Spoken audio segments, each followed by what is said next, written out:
আমাদের দাঁতকে স্কেলিং করব বা পরিষ্কার করব। এই পরিষ্কার করতে যাওয়ার আগে বেশ কয়েকটা প্রশ্ন আমাদের নিজের মনে মনে হয় এবং পারিপার্শ্বিকের কাছ থেকেও শুনেছি যে স্কেলিং করলে দাঁত নড়ে যাবে না তো, দাঁত ঘষে যাবে না তো, দাঁত পাতলা হয়ে যাবে না তো, দাঁতের শিরশির বেড়ে যাবে না তো, এতে দাঁতের কোনো ক্ষতি হবে না তো। আজকের ভিডিওতে কি ফ্যাক্টস আর কি মিথ এইটার উপর টোটাল একটা বিশ্লেষণ করব।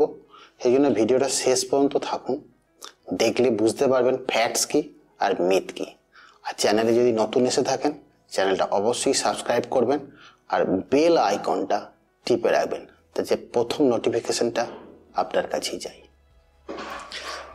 নমস্কার, আমি Biswajit Majumdar, oral and dental hygienist. প্রথম প্রশ্ন হচ্ছে, আমি দাঁতের নোংরা বা ডিপোজিট যেটা হয়ে আছে সেটাকে পরিষ্কার করব। সেই পরিষ্কার করতে গিয়ে দাঁত পাতলা হয়ে যাবে না তো, দাঁত ঘষে যাবে না তো, দাঁত আরো সরু হয়ে যাবে না তো? এটা একটা স্বাভাবিক প্রশ্ন, এটা কমন মিথের মধ্যে পড়ে যে দাঁত পরিষ্কার করলে এটা হবে।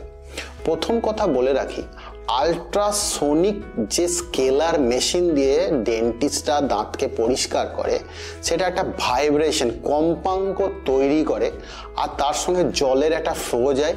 সেই ফ্লো এবং কম্পাঙ্কের মধ্যে থেকে এই ভাইব্রেশনের মাধ্যমে এই ডিপোজিটকে পরিষ্কার করে। সেই জন্য এইটা করতে গিয়ে কোথাও কোনো রকম একটা ক্র্যাচ পড়ে না, কোনো রকম একটা দাগ পড়ে না। আপনার দাঁতের যা সাবস্টেন্স আছে, এনামেল, ডেন্টিন যা যা আছে দাঁতের ওপরের স্তর, কোথাও কাউকে এরা ডিস্টার্ব করে না। সেই জন্য কোনো জায়গায় স্কেলিং করতে গিয়ে প্রথম কাজ হচ্ছে সেই ডেন্টিস্টের কাছে একটা অত্যাধুনিক বা ভালো কোয়ালিটির একটা স্কেলার মেশিন আছে কিনা আপনি এটা দেখে নেবেন, এই কাজটা করবেন। বিষয় হচ্ছে আমি বুঝবো কি করে, সে আপনি ওখানকার এনভায়রনমেন্ট দেখেই বুঝতে পারবেন ডেন্টিস্টে যে স্কেলার মেশিনটা কি লেভেলের আছে, সেখানে আপনি স্কেলিংটা করবেন। এবং এটা বলে রাখি, স্কেলিং মেশিন থেকে আপনার দাঁতের কোনো অংশকে পাতলা করে না, ঘষে দেয় না। স্কেলিং মেশিনের এরকম কোনো ভূমিকা আজ পর্যন্ত নেই। তাহলে প্রথম প্রশ্নটা আপনার কাছে ক্লিয়ার হয়ে গেল যে দাঁত স্কেলিং করলে দাঁত আপনার পাতলা হয় না। দ্বিতীয় প্রশ্ন হচ্ছে, এখন আমি দাঁত স্কেলিং করলাম, বা অনেকজনের কাছেই শুনবেন তার অভিজ্ঞতা থেকে বলে, দাঁত স্কেলিং করার পর আমার দাঁতটা নড়তে থাকলো। আগে কিন্তু আমি যখন স্কেলিং করতে যাওয়ার আগে যেমন ছিলাম, দাঁত আপনার সব ঠিকঠাক ছিল, একদম শক্তপোক্ত ছিল, কিন্তু দাঁত স্কেলিং করার পর বা পরিষ্কার করার পর ময়লাটাকে বার করে দেওয়ার পর আমার দাঁত নড়তে থাকলো। এর ফ্যাক্টসটা কি, এর সত্যিটা কি? অ্যাকচুয়ালি আপনার দাঁতে যে প্ল্যাকটা পড়ে, মানে একটা স্তর পড়ছে দাঁতের উপরে, ঠিকঠাক ক্লিন হচ্ছে না, বিশেষ করে ভিতরের দিকগুলোতে আমরা ক্লিন করতে পারি না। প্রপার যে ব্রাশিং টেকনিক সেটা তো আমরা করি না, কোনো রকমে একটুখানি করে দিই। সেই জন্য প্রপার ব্রাশিং টেকনিক কেমন হওয়া উচিত এইটা যদি জানতে চান তাহলে কমেন্ট বক্সে অবশ্যই কমেন্ট করে জানাবেন। আমি এইরকম একটা উপরে একটা পুরো ভিডিও করে আপনাদেরকে দেব। তাহলে যে বিষয়টা আমি বলছিলাম যে আপনার দাঁতে যখন প্ল্যাক পড়ছে, মানে একটা স্তর পড়লো, সেই স্তরটা আপনি নেগলেক্ট করছেন, তার উপরে ডিপোজিট পড়ছে, খাবারে যে সল্ট এবং মিনারেল থেকে সেখানে একটা ক্যালসিফাইড হয়ে শক্ত, দেখবেন একটা শক্ত পদার্থ জমে যাবে। আপনি পিকচারেও দেখতে পাচ্ছেন, আপনি নিজেও মাঝে মাঝে হয়তো অনুভব করেছেন, খেতে গিয়ে কিছু কামড়াতে গিয়ে মুখের মধ্যে একটা শক্ত কিছু বেরিয়ে এলো, যেটাকে চটা ছাড়ার মতো এরকম কিছু বেরিয়ে এলো। এইটা হচ্ছে একটা ক্যালসিফাইড স্তর, এইটাই হচ্ছে আপনার ডিপোজিট, জমতে জমতে জমে যায়। এইটা যখন একটা দাঁতের সঙ্গে একটা দাঁতের মাঝখানে ঢুকে থাকে তখনই কি হয়, দাঁতটাকে মনে হয় আপনার শক্ত হয়ে আছে, দাঁড় করিয়ে আছে। একে যখনই পরিষ্কার করে দেওয়া হবে, এই ডিপোজিট, নোংরা, আনওয়ান্টেড কি বলবো, একটা ময়লা যেটা মুখে থাকা উচিত নয়, অনুপ্রবেশকারী, যার মধ্যে 300 রকমের ব্যাকটেরিয়া আছে, যেটা আপনার মুখের ওরাল হাইজিনকে যাচ্ছে তাই ভাবে খারাপ করছে এবং টোটাল ওভারঅল হেলথকে নষ্ট করছে, তাকে যখনই পরিষ্কার করে দেওয়া হবে, সে যে জায়গাটা নিয়েছিল সেখানটা পরিষ্কার হয়ে গেল।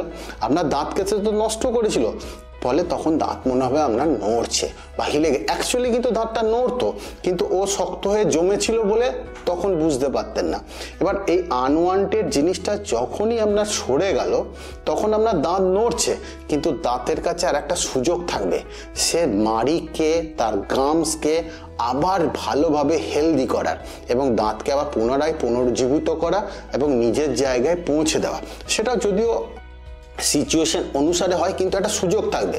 কিন্তু আপনি যদি এই ডিপোজিটকে, এই নোংরাকে, এই ময়লাকে পরিষ্কার না করেন, তাহলে কি হবে, একটা সময় আসবে আপনার টোটাল দাঁতের যে স্ট্রেংথ বা শক্তি নষ্ট হবে, পেরিওডন্টাল ডিজিজগুলো আসবে, মাড়ি নষ্ট হয়ে যাবে, মাড়ির চারিদিকে যে বোন থাকবে সেই বোনটা না হলে দাঁতটা অটোমেটিক পড়ে যাবে এবং মুখের হাইজিন তো নষ্ট হবেই।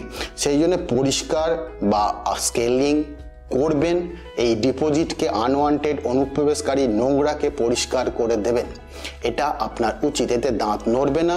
দাঁত যদি নড়েও যায় তাহলে আপনার কাছে আবার সুযোগ থাকবে ট্রিটমেন্টের মাধ্যমে, ডেন্টিস্টের পরামর্শ মতো দাঁতটাকে আবার ঠিক করা যাবে। তাই আবার বলছি, স্কেলিংয়ে আপনার দাঁত পাতলা হয় না, স্কেলিংয়ে আপনার দাঁত নোংরা হয় না। এবার একটা লাস্ট যে প্রশ্ন থাকে সবারই কাছে, যে স্কেলিং করার পর দাঁত কি শিরশির করে? এবং অনেকের অভিজ্ঞতা থেকেও আপনারা জানতে পারেন যে কেউ স্কেলিং করেছিল, তারপর ডাক্তারবাবু বললো স্কেলিং করলাম, স্কেলিং করার পর বাপরে বাপরে দাঁত কি শিরশির করছে, থাকা যাচ্ছে না, জানলে আমি করতাম না। এটা বিশেষ কয়েকজনের সবারই ক্ষেত্রে হয় এমন না। কিছু কিছু দাঁতের কন্ডিশন এমন থাকে যে স্কেলিং করার পর তাদের দাঁত শিরশির করে। কারণটা জানুন, তাহলে বুঝতে পারবে। ধরুন আমি যদি একটা উদাহরণ দিই, আপনি শীতকালে জ্যাকেট পরে আছেন, জ্যাকেট ওপরে পরে আছেন, শীত কম লাগছে, জ্যাকেটটা যেই খুলে দিলেন আপনার শীত, পরিবেশ, ক্লাইমেট থেকে শীতটা আপনি বেশি অনুভব করবেন, মানে আপনার শীত বেশি লাগবে, জ্যাকেট খুলে দিয়েছেন। সেরকম দাঁতের ওপর যে আনওয়ান্টেড ডিপোজিট করে আপনার দাঁতকে যারা ঘিরে রেখেছিল প্ল্যাক পড়ে, ক্যালসিফাইড হয়ে, তাকে যখন আমি ডিপোজিটকে পরিষ্কার করে দিচ্ছি, যে একটা ব্যাকটেরিয়ার কলোনি তৈরি করেছিল, ঘর তৈরি করেছিল দাঁতের হাইজিন, তখন আপনার দাঁত একটু শিরশির করবে, কারণ মাড়িকে নিচের দিকে নামিয়ে দিয়েছে, তার সিমেন্ট আমাকে বার করে দিয়েছে। সেই জন্য এই শিরশির করাটা খুব স্বাভাবিক। তাও বিশেষ বিশেষ ক্ষেত্রে যাদের ডিপোজিটের পরিমাণটা বেশি তাদের ক্ষেত্রে, সবারই ক্ষেত্রে হয় এমন কিছু না। সেই জন্য শিরশির যদিও করে, তবু এটা টাইমিং, মানে কদিন করলো, হয়তো কারো ক্ষেত্রে 3 দিন করলো, কারো ক্ষেত্রে 1 দিন, কারো ক্ষেত্রে 7 দিন। ডাক্তারবাবু কিছু মাউথওয়াশ বা পেস্ট দিয়ে ওটাকে ম্যানেজ করা যায়। কিন্তু তার মানে আমার শিরশির করছে মানে আমি স্কেলিং করব না, এই ভুলটা আপনি কখনোই করবেন না। স্কেলিং আপনি করবেন, মাস্ট করবেন, এতে আপনার হাইজিনটা নেক্সট লেভেলে যাবে। এবং ধরুন আপনি ধানের জমিতে যে ঘাস হয়ে থাকে, সে ঘাসকে আমি যদি পরিষ্কার করে দিই, সে ঘাসকে যদি তুলে ফেলে দিই, তাহলে ধানের জমির ফলন বেড়ে যায়। সেই রকম আপনার মুখের যে ডিপোজিট আছে, যেটা আপনার একটা ব্যাকটেরিয়া কলোনি তৈরি করেছে, যার জন্য আপনার হাইজিনকে নষ্ট করছে এবং হাইজিনের জন্য আপনার হার্টের সমস্যা আসতে পারে। আপনার এখন লেটেস্ট নিউজ অনুসারে অ্যালঝাইমার রোগ হতে পারে, অ্যালঝাইমার রোগ বা প্রিম্যাচিওর বেবি হওয়ার চান্স থাকে। সেই জন্য স্কেলিং একটা আপনার হাইজিনকে ঠিকঠাক রাখার জন্য একটা ট্রিটমেন্ট। এটা খালি দাঁত পরিষ্কার নয়, এটা করবেন।